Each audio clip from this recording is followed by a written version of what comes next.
Pemirsa, satu unit rumah mewah berlantai 2 yang dijadikan sebagai sekolah penghafal Quran di Jalan Hertasning, Kota Makassar dilalap si jago merah. Tidak ada korban jiwa dalam peristiwa ini, namun kerugian diperkirakan mencapai ratusan juta hingga miliaran rupiah.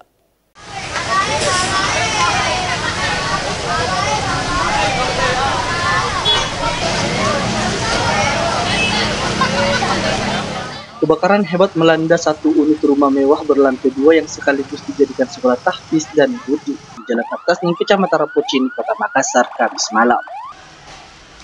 Banyaknya material kayu membuat hampir seluruh bangunan sekolah, mulai dari atap hingga ruangan yang berada di lantai 1 ludes dilalap si jago merah.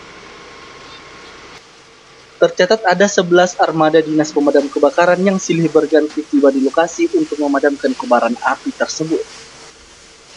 Beruntung tidak ada korban jiwa dalam peristiwa ini. Belum diketahui pasti penyebab dan kronologi kebakaran, namun kerugian bisa mencapai ratusan juta hingga miliaran rupiah.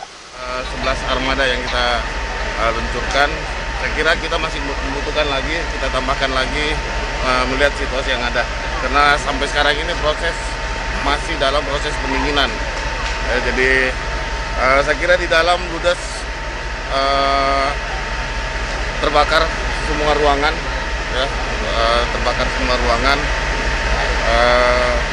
Alhamdulillah penghuni rumahnya tadi cepat dievakuasi, dibantu dengan warga untuk mengevakuasi penghuni rumah.